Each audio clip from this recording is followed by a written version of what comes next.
Baik, Assalamualaikum warahmatullahi wabarakatuh.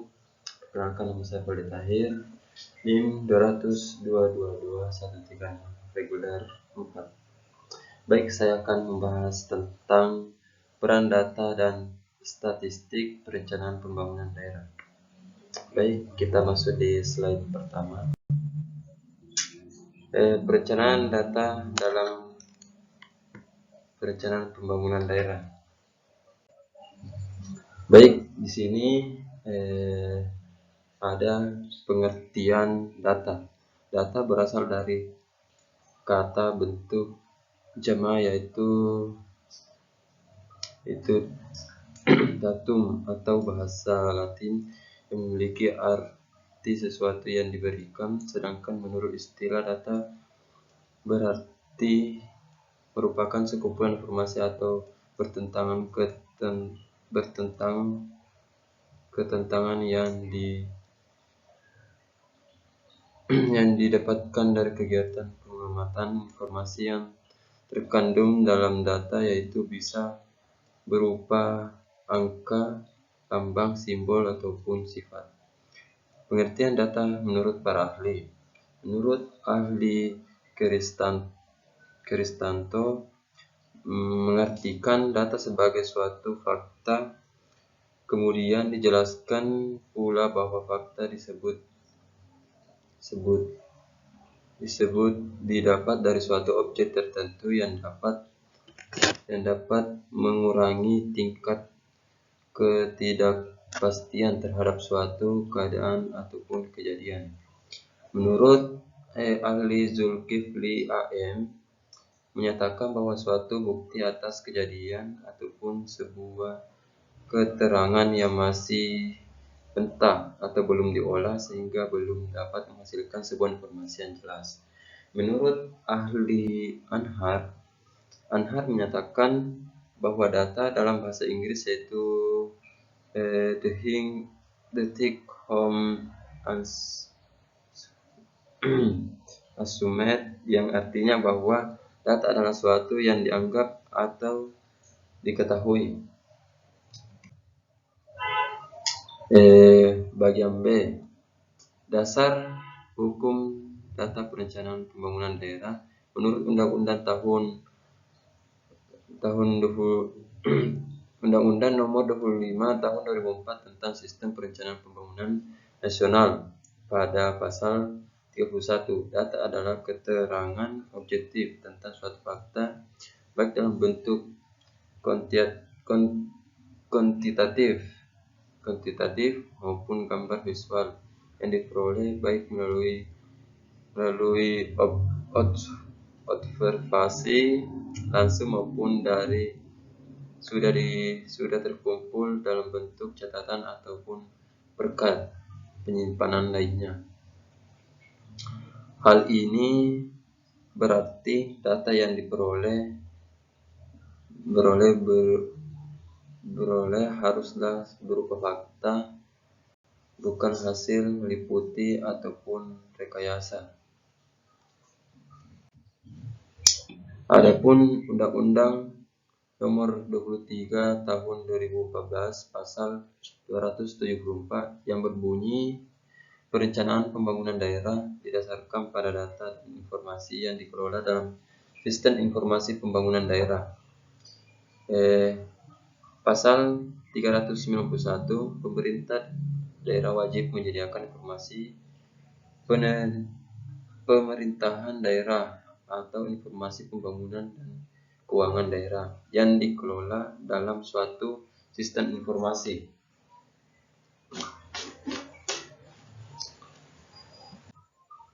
Baik, selanjutnya yang kedua, statistik dalam perencanaan pembangunan daerah. Ya, di sini menjelaskan pengertian statistik. Statistik merupakan kumpulan data baik berupa bilangan maupun bukan bilangan yang disusun dalam tabel ataupun diagram yang melukiskan atau menggambarkan suatu perbedaan. Kata statistik statistik bisa juga digunakan untuk menyatakan ukuran sebagai wakil dari kumpulan data mengenai suatu hal. Ukuran ini dapat berdasarkan perhitungan menggunakan kumpulan sebagai data yang diambil dari keseluruhan tentang persoalan tersebut. Bagian B, peran statistik. Peran statistik terbagi menjadi 3, yaitu 1. Sebagai bahan bentuk perencanaan pembangunan. Yang kedua, sebagai bahan pengadilan atau monitoring dan evaluasi pembangunan. Yang ketiga, sebagai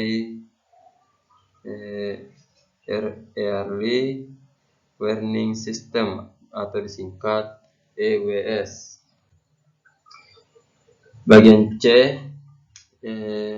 strategi peningkatan pengolahan data statistik dalam pembangunan daerah terbagi menjadi 4, yaitu peningkatan pemahaman metodologi statistika penting bagi pembangunan oleh pemerintah daerah melalui pengumpulan, pengolahan, analisis, dan penyajian data. Yang kedua, peningkatan jumlah dan kualitas atau SDM dengan kompetensi statistik perlu diperhatikan. Yang ketiga, sinergitas data yang awareness statistika antar OPD sangat diperlukan dalam mendukung pembangunan oleh pemerintah daerah.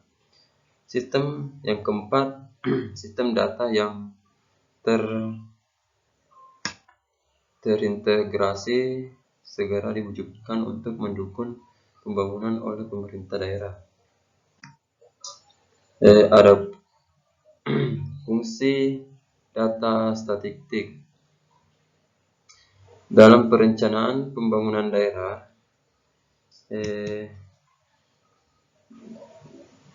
Dalam perencanaan pembangunan daerah, pasal 1 Undang-Undang UU 16 1997 berarti tentang penyelenggaraan, pemanfaatan dan data cara perolahan dan statistik dasar. Pasal 260 UU 23 2014 berisi tentang perencanaan pembangunan daerah.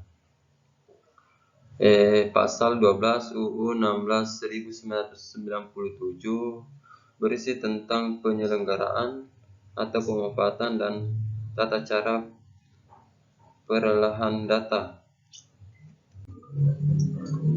Permasalahan penyediaan data berkualitas. Yang pertama, data yang belum berkualitas atau belum memenuhi standar dan tidak memiliki metadata.